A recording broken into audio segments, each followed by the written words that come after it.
tomen sus Biblias en el nombre del Señor Jesús y ábranla en el Evangelio de San Mateo capítulo 11. Iniciamos la predicación de esta tarde, gloria a Dios.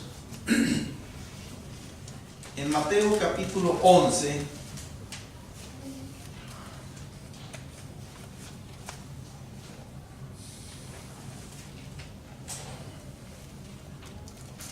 versículo 4 al versículo 6.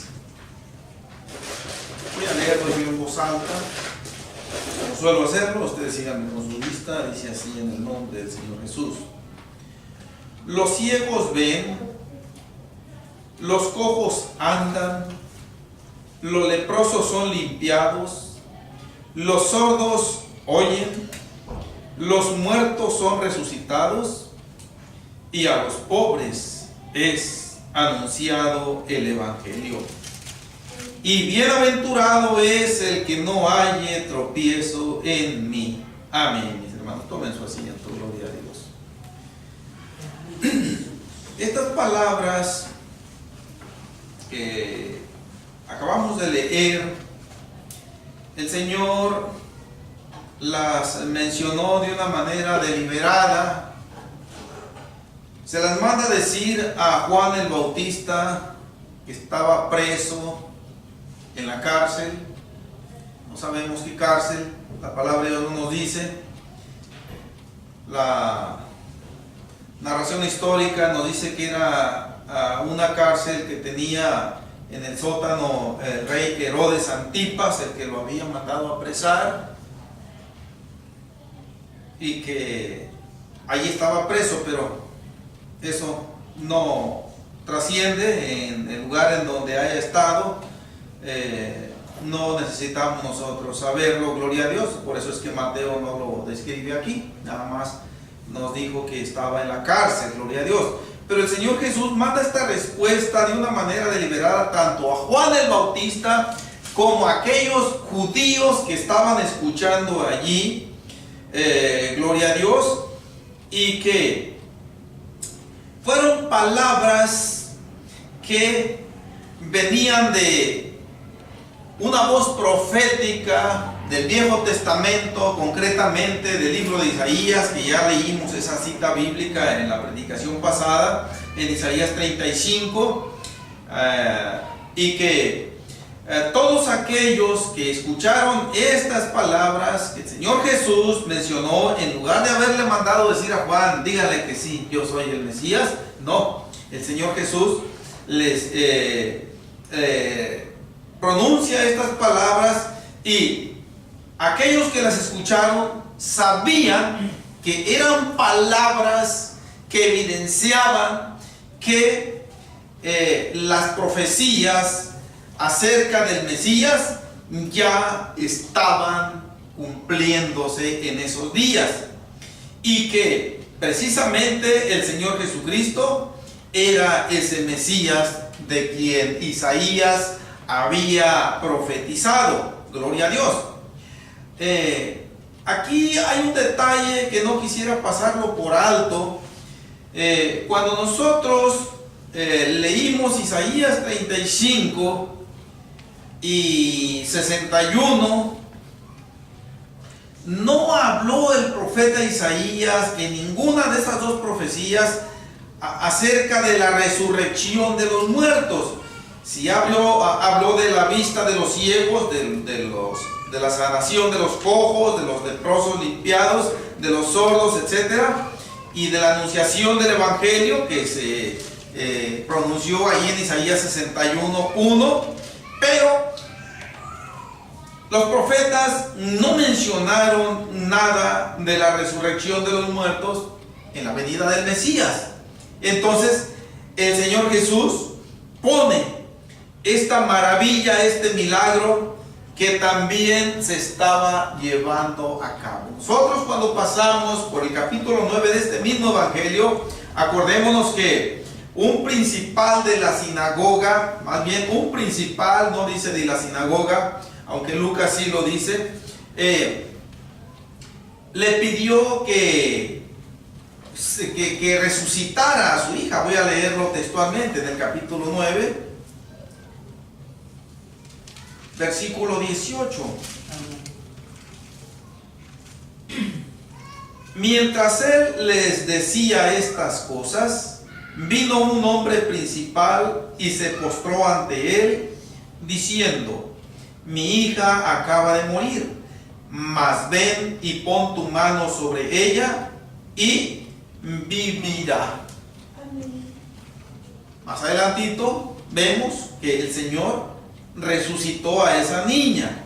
Ahora, es curioso que Lucas, en el pasaje paralelo, en lo que respecta a los mensajeros de Juan el Bautista para preguntarle si él era el que había de venir o esperarían a otros, Lucas, antes de abordar este pasaje paralelo, mencionó otra resurrección. Vamos a Lucas capítulo 7.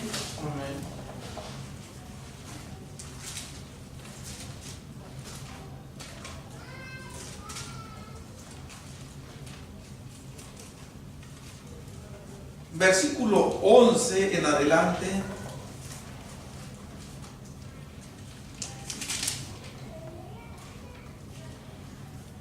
Lucas 7:11 dice: aconteció después que él iba a la ciudad que se llama Naín, e iban con él muchos de sus discípulos y una gran multitud. Cuando llegó cerca de la puerta de la ciudad, he aquí que llevaban a enterrar a un difunto, hijo único de su madre, la cual era viuda, y había con ella mucha gente de la ciudad. Y cuando el Señor la vio, se compadeció de ella y le dijo: no llores.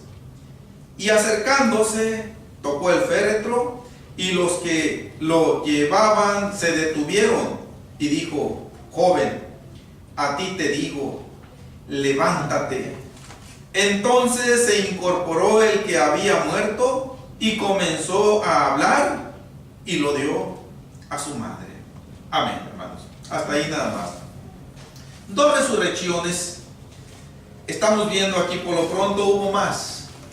La niña, la hija de Jairo, y este joven anónimo que era lo único que le quedaba a aquella mujer. Era viuda, dice Lucas. Su esposo ya había muerto. Le quedaba solamente este hijo, que ya había pasado de la niñez y había entrado a la juventud, porque el mismo Señor Jesús, cuando se dirige a él, le llama joven. Entonces, aquí tenemos a dos personajes, madre e hijo, cuyos nombres se desconocen. Sabemos que eran de esa ciudad de Naín. Ya habían pasado los días de la velación. Su madre ya iba a darle el último adiós en el cementerio, pienso, con lágrimas en sus ojos y con el corazón destrozado.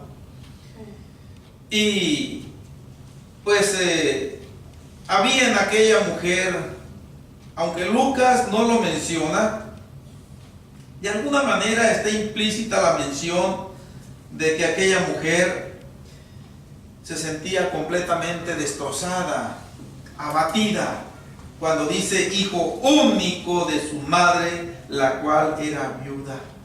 Con estas palabras está diciendo prácticamente que era todo lo que tenía en el mundo, que era una fuerte motivación para ella, para vivir, para luchar, para buscar el pan de cada día. Y tal vez en este hijo estaban fincadas algunas esperanzas bonitas. No sabemos, gloria a Dios, pero pues el Señor Jesús nunca hace las cosas al azar. Había en estas vidas algo de carisma, había indudablemente en estas vidas una inclinación amorosa por las cosas de Dios. Yo no tengo la menor duda en mencionar esto. Y el Señor pues le plació llevar un gran alivio a esta viuda e indudablemente a este joven, gloria a Dios. Amén. Bien, dos resurrecciones. Volvamos a Mateo capítulo 11. Lo que nos está diciendo Mateo, que el cumplimiento de las profecías en cuanto a las señales mesiánicas fue más allá de lo profetizado. Y que, por lo tanto, mis hermanos, estas señales que el Señor Jesús les dice a los discípulos de Juan, que ustedes oyen y que ustedes ven, esto es exactamente lo que le van a ir a comunicar a Juan. Y cuando él escuche estas palabras, él va a fortalecer esa convicción que tiene de mí. Porque estas señales, él lo sabe muy bien, que fueron escritas de una manera muy especial, en donde el Mesías Salvador iba a estar protagonizándolas, iba a estar llevándolas a cabo, gloria a Dios. Entonces no necesito mandarle decir más a Juan el Bautista, y por lo tanto no ocupo decirles más a estas multitudes que están oyendo. Una cosa sí hace falta que les advierta. En el versículo 6, que es donde terminamos el contexto, dice: y bienaventurado es el que no halle tropiezo en mí. Estas palabras, aparte de que iban dirigidas a Juan el Bautista, porque también están incluidas dentro de la respuesta, aparte de las señales que el Señor Jesús ya mencionó, iba también esta prevención, muy seria por cierto: y bienaventurado es el que no halle tropiezo en mí. Pero además de ir dirigidas para Juan, también iban dirigidas para aquella multitud que estaba escuchando ahí. ¿Por qué? Porque el Señor, que conoce todo de principio a fin, sabía que muchos de aquellos que estaban ahí presentes, que muchos de aquellos que le escucharon hablar el sermón del monte, aquellas enseñanzas únicas, que todos aquellos que fueron testigos presenciales de sus milagros sobrenaturales, la gran mayoría iba a encontrar tropiezo en él.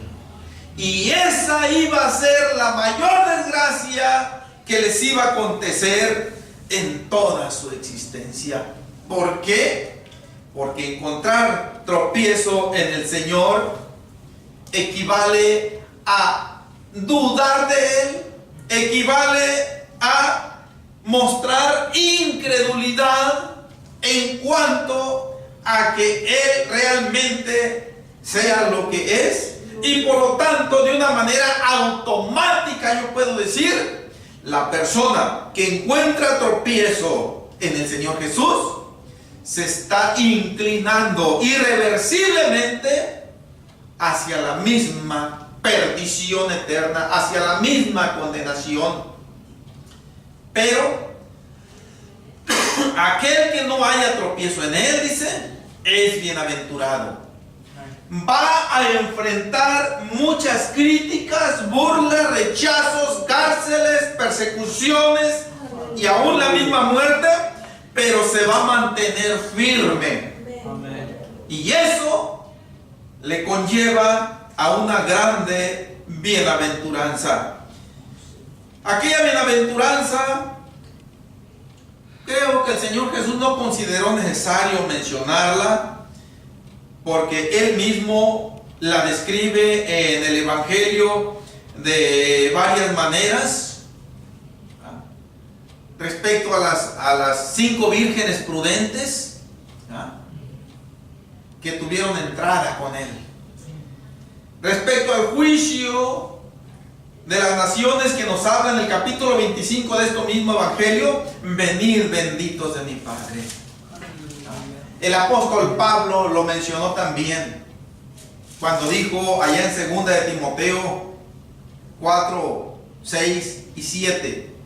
Dice: he acabado la carrera, he peleado la batalla, he guardado la fe. Por lo demás, me está esperada la corona de justicia. Ese es el punto terminal de la bienaventuranza que el Señor Jesús menciona aquí. Ese galardón celestial. Eso por lo cual, mis hermanos, nosotros estamos luchando, gloria a Dios, por fe. Y que el Señor Jesús está aquí, pues dando las dos opciones que hay. La bienaventuranza para aquellos que no hayan tropiezo en él, pero también de una manera implícita está aquí la otra cara de la moneda, que aquellos que encuentren tropiezo en él, lejos de ser bienaventurados, van a ser malditos. Una palabra que se escucha no muy agradable, de hecho, pero pues el Señor Jesús la mencionó en algunas ocasiones: apartados de mí, malditos, al fuego eterno preparado para el diablo y sus ángeles. Sí. Y todo aquel que no se halló inscrito en el libro de la vida fue lanzado al lago de fuego. Esa es la otra alternativa que el Señor Jesús, de una manera implícita, está incluyendo aquí en esta bienaventuranza, de que todo aquel que no haya tropiezo en él, finalmente se la va a llevar. Gloria a Dios. Y es muy importante, por cierto. Ahora, toda aquella multitud escuchó esto. Ellos ya tuvieron su testimonio, todos. No sabemos cuántos bienaventurados hubo de aquellos que escucharon en aquella ocasión. Lo que sí podemos decir es que los que hayan sido tuvieron fuertes luchas. Algunos de ellos inclusive prefirieron enfrentar la misma muerte de diferentes maneras horrorosas antes de encontrar tropiezo en él. Sí, el diablo es muy astuto y aprovecha los momentos de desaliento de una manera muy efectiva y empieza a lanzar dardos de fuego, pensamientos destructivos de una gran variedad. Uno puede decir, uno puede ser, ¿y qué tal si no es cierto eso? Pues como dice la gente, nadie ha regresado de allá, no se sabe. Mira, fulano de tal, ¿tú crees que se vaya a ir al infierno si vive una vida que no le hace mal a nadie? Y por ahí empieza a meter dudas. Y cuando el cristiano está en una condición descuidada, esos dardos de fuego surten un efecto mortal que da lugar a que esos miembros de la iglesia estén empezando a encontrar tropiezo en aquel en el cual pusieron su fe firmemente en un principio. Ese mensaje es para nosotros hoy también. Nosotros vamos luchando por esa bienaventuranza, hermanos, pero no sabemos qué tempestades, qué tormentas, qué pruebas vayamos a enfrentar en el futuro, y que nuestra súplica ante el Señor debe ser siempre, dentro de nuestras oraciones, que nos sostenga en pie de lucha. Sí, que nos guarde de deslizarnos, que nos ayude a mantenernos firmes hasta el final, porque si Él no interviene de una manera sobrenatural, no vamos a poder llegar hasta la meta final. Gloria a Dios. Entonces, nosotros también tomamos para nuestra vida esta prevención de esta bienaventuranza. Gloria a Dios. Bien, hermanos, hasta aquí dejamos el contexto. Prácticamente fue una especie de énfasis o repetición de lo que ya se dijo en la predicación pasada. Pero ahora quiero que pasemos al versículo 7, en donde el Señor se dirige. Voy a leerlo literalmente, acompáñenme con su vista. Mientras ellos se iban, comenzó Jesús a decir de Juan a la gente: ¿qué salisteis a ver al desierto? Primera pregunta. Segunda pregunta: ¿una caña sacudida por el viento? Aquí intervienen, vamos a decirlo, mínimo tres clases de personas. Los primeros son los mensajeros de Juan el Bautista, que ya van iniciando su retirada. Tal vez el Señor Jesús los va siguiendo con la mirada todavía. De pronto, quita la mirada de los mensajeros que se van alejando poco a poco y se dirige a la multitud que le rodea. Es el segundo factor, la multitud. El tercer factor, humano. Juan, una vez más, lo que el Señor les va a decir a aquellas multitudes es en referencia a la persona de Juan el Bautista. Y son dos preguntas mediante las cuales el Señor quiere ayudar a aquellas multitudes. ¿Para qué? Aquella pregunta que escucharon de labios de los mensajeros de Juan y que venían transmitiéndola, eran un conducto de aquella pregunta que tuvo su origen en el encarcelado Juan el Bautista, de que si era él. Una pregunta que implicaba una duda muy seria. ¿Eres tú o no eres tú?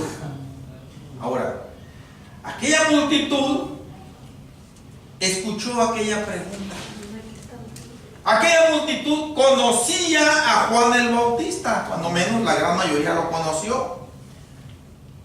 Aquí hay una palabra muy significativa que el Señor dice en la primera pregunta: ¿qué salisteis a ver al desierto? Esto quiere decir que ellos conocieron a Juan el Bautista. Supieron en su momento que realmente era un profeta de Dios. Supieron en su momento y quedaron plenamente convencidos de que no se trataba de un profeta más o un profeta cualquiera. Y que ellos tuvieron en alta estima a Juan el Bautista, y que a causa de esta pregunta que le manda hacer al Señor, puede que algunos de ellos ya hayan empezado a dudar de la veracidad de la fe de Juan. ¿Sí? ¿Qué salisteis a ver al desierto? Una pregunta, hermanos, que obliga a los oyentes a retroceder en el tiempo hacia el pasado. Vamos a ese punto. Capítulo 3 de este mismo evangelio.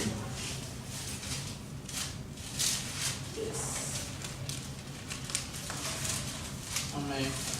Una vez más, leemos, ya lo hemos leído, pero vamos ahora a leerlo una vez más para efecto de conectarnos con este punto que está diciendo el Señor: que salisteis a ver al desierto. Verso 1 en adelante. En aquellos días vino Juan el Bautista predicando en el desierto de Judea y diciendo: arrepentíos, porque el reino de los cielos se ha acercado. Pues este es aquel de quien habló el profeta Isaías cuando dijo: voz del que clama en el desierto, preparad el camino del Señor, enderezad sus sendas. Y Juan estaba vestido de pelo de camello y tenía un cinto de cuero alrededor de sus lomos, y su comida eran langostas y miel silvestre. Ahora el énfasis va a ser en el versículo 5.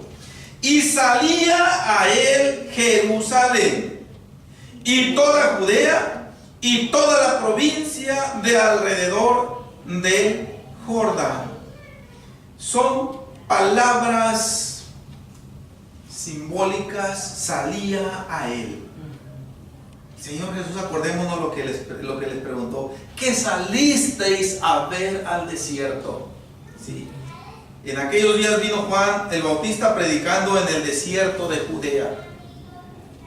Y salía a él toda Jerusalén, iban para allá. Y salía a él toda Judea, iban para allá. Y salía a él toda la provincia del Jordán, iban para allá. O sea, cuando dice aquí toda la provincia del Jordán, se está refiriendo a los lugares que estaban a ambos lados del Jordán, principalmente la región de Galilea, que era donde el Señor Jesús se encontraba en aquellos momentos, allá en el capítulo 11 donde estamos. Eran ríos de gente, jóvenes, adultos, ancianos, los que salían, dejaban la comodidad de sus hogares. Quizás desatendieron algunos asuntos cuando escucharon hablar de este profeta que venía dando un mensaje poderoso de Dios. Dijeron: vamos a ir a ver personalmente de qué se trata.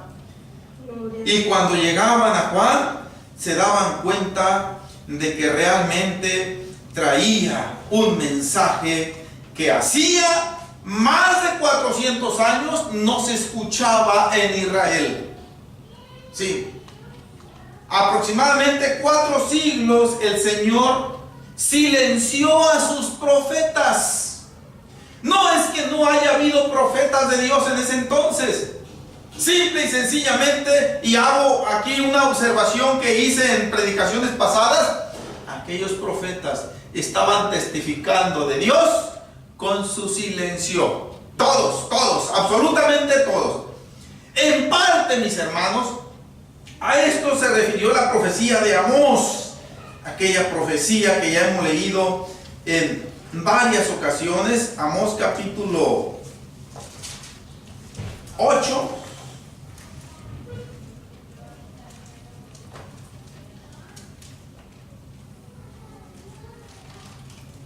No dejemos acá Mateo 3, porque ahorita regresamos, antes de regresar al capítulo 11. Amós 8, 11 y 12. He aquí vienen días, dice Jehová el Señor, en los cuales enviaré hambre a la tierra. No hambre de pan ni sed de agua, sino de oír la palabra de Jehová.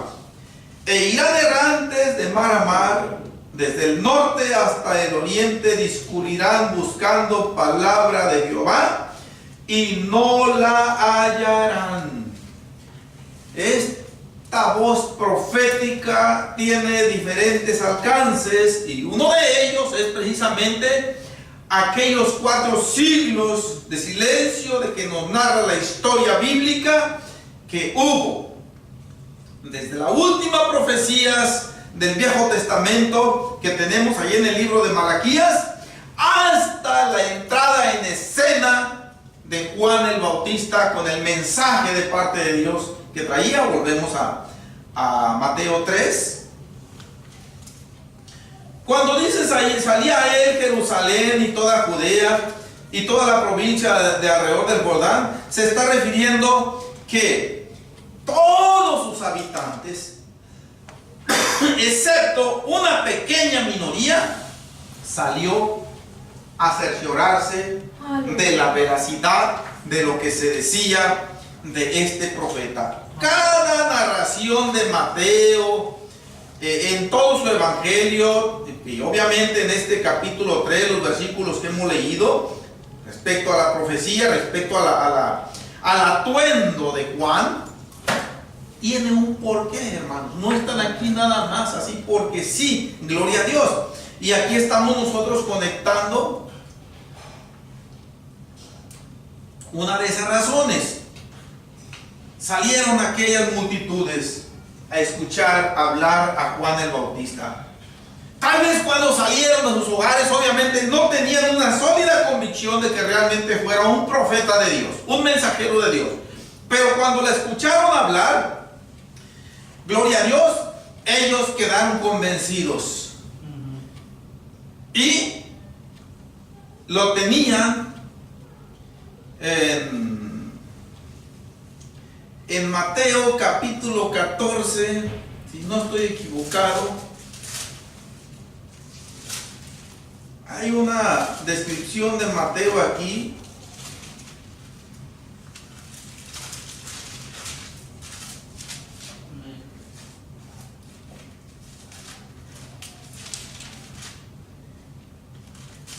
Y ahorita les voy a decir la razón por la cual estamos leyendo esta cita bíblica de Mateo capítulo 14, verso 1 en adelante. Dice: en aquel tiempo Herodes el tetrarca oyó la fama de Jesús y dijo a sus criados: este es Juan el Bautista, ha resucitado de los muertos, y por eso actúan en él estos poderes. Porque Herodes había prendido a Juan y le había encadenado y metido en la cárcel por causa de Herodías, mujer de Felipe su hermano. Porque Juan le decía: no te es lícito tenerla. Y Herodes quería matarle, pero temía al pueblo, porque tenían a Juan por profeta. Y cuando Mateo escribe de esta manera, nos está diciendo que todo el pueblo creyó el mensaje de Juan. Que todo el pueblo vio en Juan honestidad para con Dios. Que todo el pueblo supo que Juan el Bautista era de una sola cara. Y que aún a costa de enfrentar el odio, el rechazo, y aquí vemos la misma cárcel, de todas maneras, él siempre confrontó el pecado. No importa la persona que lo estaba cometiendo, como en este caso era el mismo rey Herodes, el tetrarca, y lo reprendió, le costó la cárcel. Herodes, si por él hubiera sido, inmediatamente lo manda a ejecutar.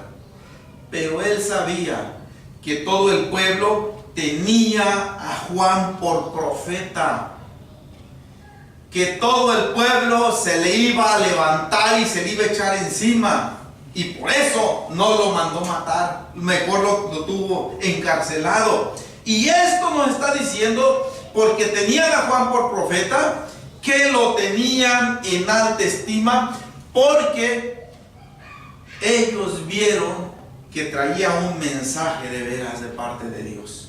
Lo sintieron en su alma, lo sintieron en su interior, en su ser. Se habían levantado muchos falsos profetas en aquellos 4 siglos, mensajes falsos. Pero lo que Juan venía hablando, supieron que era de parte de Dios. Y lo querían mucho, lo respetaban mucho, porque no se confabulaba con el mundo. No concertaba arreglos con el mundo ni con el pecado. Dice, y por eso a Juan lo querían mucho. Bien. Ahora, ¿qué había pasado? Volvemos a Mateo capítulo 11, mis hermanos. El Señor Jesús obviamente conocía todos estos antecedentes y quería ayudar a aquella gente a fortalecer su fe, sus convicciones. Y cuando les dice en aquella pregunta en el versículo 7 de Mateo 11, ¿qué salisteis a ver al desierto? Y deja a cargo de aquellas multitudes que emitan oral o mentalmente una respuesta en base a lo que ellos habían experimentado y les había constado aquella experiencia que tuvieron respecto a Juan y el mensaje que él trajo y su estilo de vida que llevó, que ellos vieron en él, un estilo de vida que honraba a Dios. ¿Qué saliste a saber? No se menciona ni una respuesta aquí. Pero yo pudiera asegurar, hermanos, y esto solamente va a ser una presunción, porque no quedó aquí nada escrito, no quedaron respuestas aquí, que la gran mayoría de aquella gente ha de haber reflexionado y ha de haber dicho, pues realmente cuando yo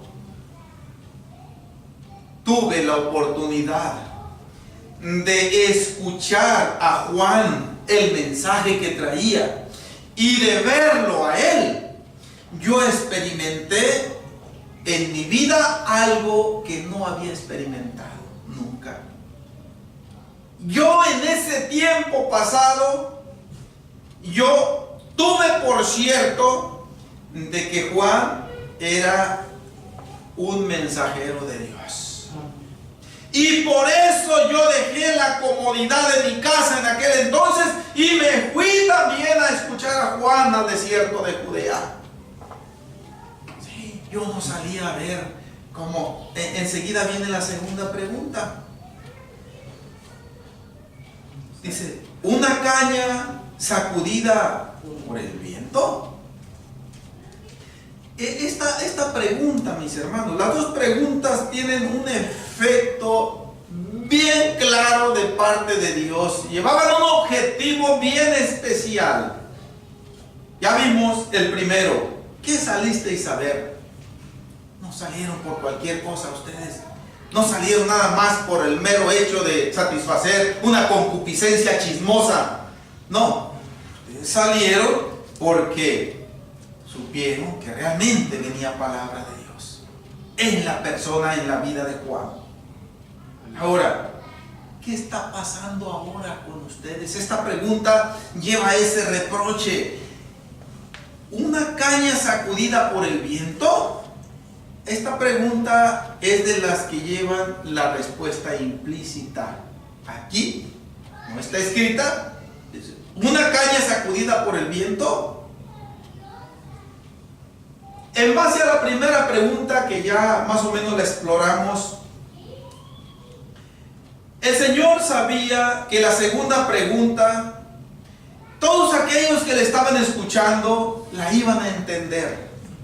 En Israel y en Medio Oriente era de lo más común sembrar el trigo, sembrar la cebada, sembrar la avena. O sea, eran los principales cereales que se cultivaban en aquel entonces.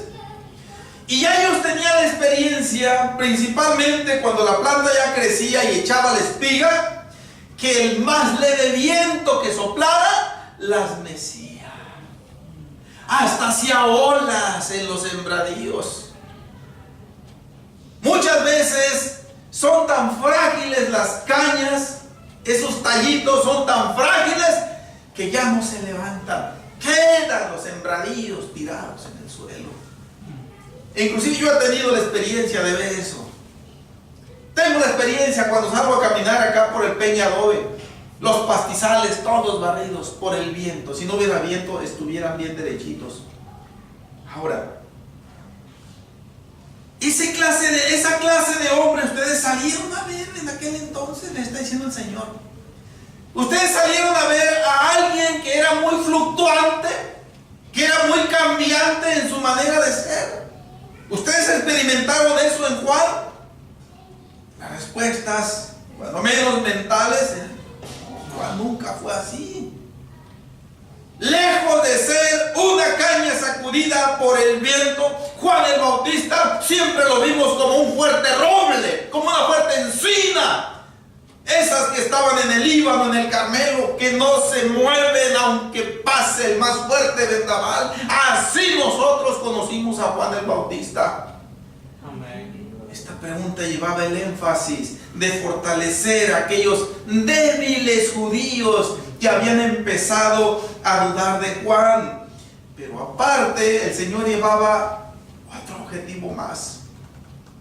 Juan había traído un mensaje que no iba dirigido para su persona como objetivo de él. No. Alguien dijo que el buen predicador se hace invisible en el mensaje. ¿Por qué? Porque no lo dirige a él. Siempre lo va a dirigir hacia Dios. Que el auditorio, que los oyentes fijen su atención, su mirada en Dios solamente y su confianza obviamente. Y no en el que está predicando.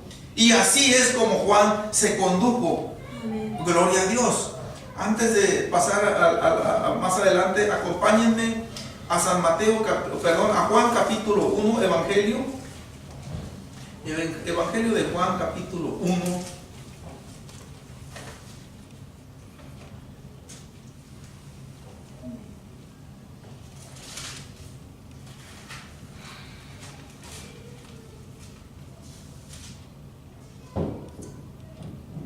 Versículo 19 en adelante dice así: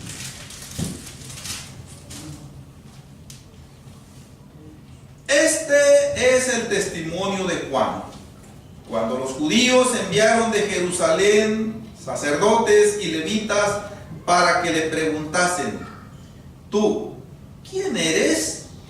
Confesó, y no negó, sino confesó: yo no soy el Cristo. Miren qué respuesta tan diferente de aquellos falsos profetas que habían venido, incluyendo a Judas el Galileo, que llevó tras sí a mucho pueblo y que los engañó diciéndoles que él iba a parar las aguas del Jordán de acuerdo a la historia, y que las aguas, como en los tiempos de Elías y de Eliseo, que se iban a dividir y que iban a pasar en seco, y porque él era el Mesías, que él era el Cristo, les decía. Pero qué diferente la respuesta de Juan: yo no soy el Cristo. Una voz, una expresión de honestidad, de sinceridad para todos. Y le preguntaron: ¿qué pues? ¿Eres tú Elías? Dijo: no soy. ¿Eres tú el profeta? Respondió: no. Le dijeron: pues ¿quién eres para que demos respuesta a los que nos enviaron? ¿Qué dices de ti mismo? Dijo: yo soy la voz de uno que clama en el desierto: enderezad el camino del Señor, como dijo el profeta Isaías. Y los que habían sido enviados eran de los fariseos. Hermanos, este versículo 23: yo soy la voz de uno que clama en el desierto, enderezad el camino del Señor, como dijo el profeta Isaías. La sabía todo judío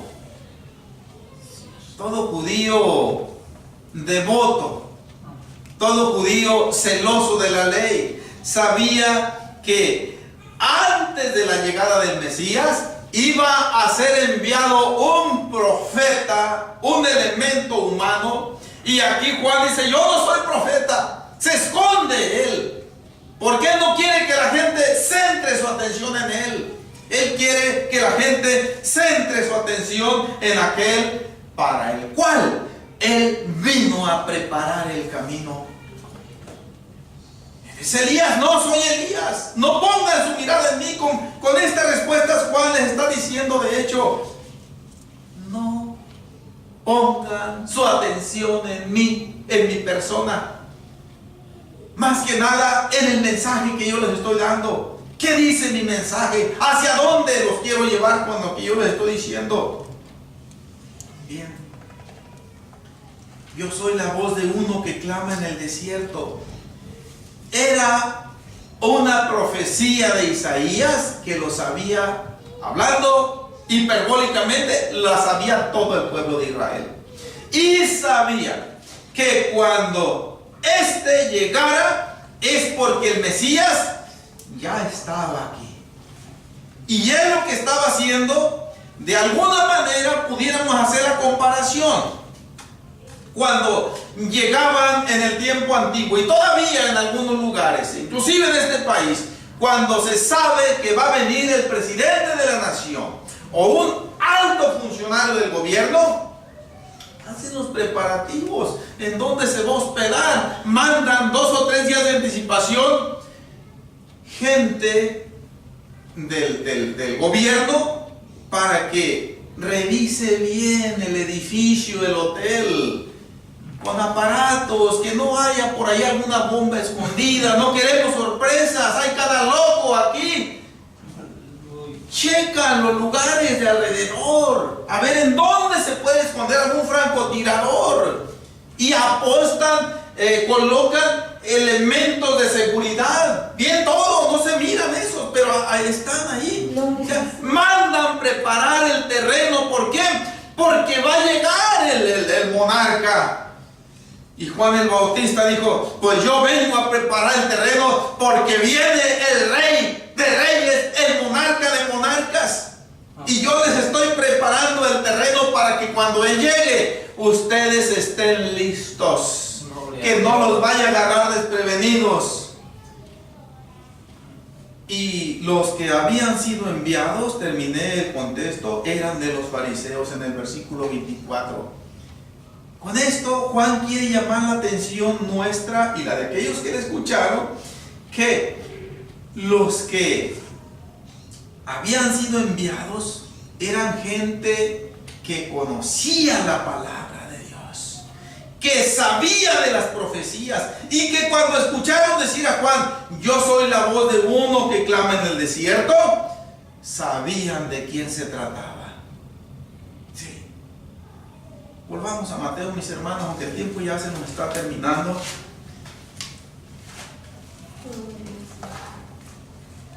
Ahora,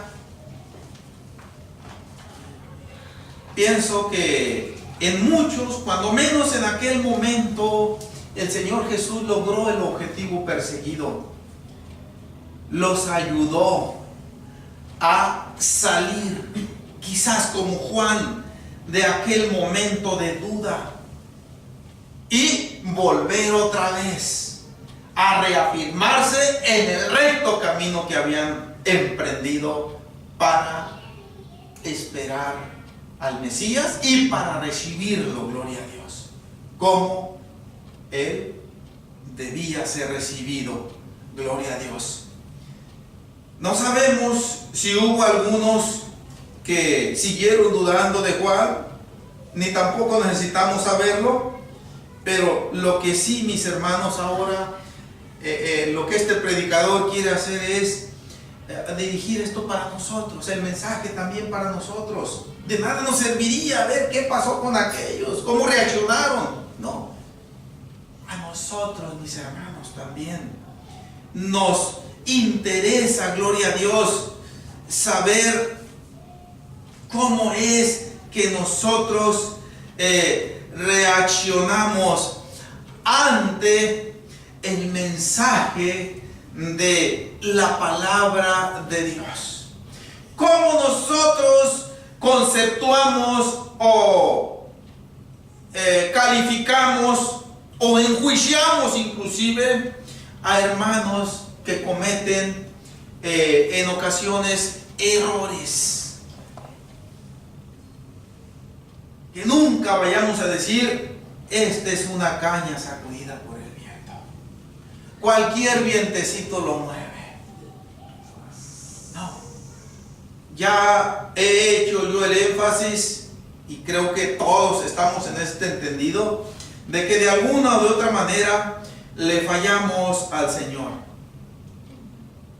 Sí, pero son hierros que no son deliberados, pero que en ocasiones, mis hermanos, pudieran dar lugar a críticas, pudieran dar lugar a que alguien se enferme. ¿Sí? Y nosotros tenemos que, como el Señor Jesús, recordar que salimos a ver. Cuando decidimos salir del mundo, aquellos no salieron porque Juan el Bautista les dijo: no pongan su confianza en mí. Eso les decía cuando decían: ¿eres tú Elías? ¿Eres tú el profeta? No, yo no soy. Yo no importo aquí tanto. No pongan su confianza, su fe en mí. Póngala en aquel para el cual he venido a preparar el camino. Así también nosotros, mis hermanos, cuando algo nos quiera tambalear, por cualquier causa, acordarnos. Y esto yo lo he hecho una y mil veces. ¿Qué fue lo que me hizo salir asqueado del mundo? Con la plena convicción de nunca jamás volver para allá. ¿Qué es lo que a cada uno de nosotros nos hizo salir de aquel asqueroso ambiente de pecado? La palabra viva de Dios. Ahora, el Señor Jesús no nos la trajo directamente. Hubo un mensajero de Él. No pongamos nuestra confianza. Los yerros de aquel mensajero que nos trajo el mensaje son responsabilidad de Él 100%. Pero no porque Él de alguna o varias maneras le falla al Señor, eso ya nos va a marear a nosotros. No. Nuestra convicción del Señor debe seguir siendo la misma. Gloria a Dios. Vamos a continuar con esto, mis hermanos. Quiero terminar la predicación aquí. Hay algo más en este versículo 7 que quiero que veamos, pero vamos a dejarlo para la próxima predicación.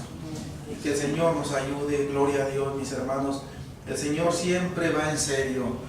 Y por lo tanto, nosotros también tenemos que ir en serio, con fallos y todo, seguir adelante. Gloria a Dios. Vamos orando, mis hermanos. Acordémonos de la necesidad que presentó nuestra hermana Elia por Wendy y por Jorge García, mi cuñado.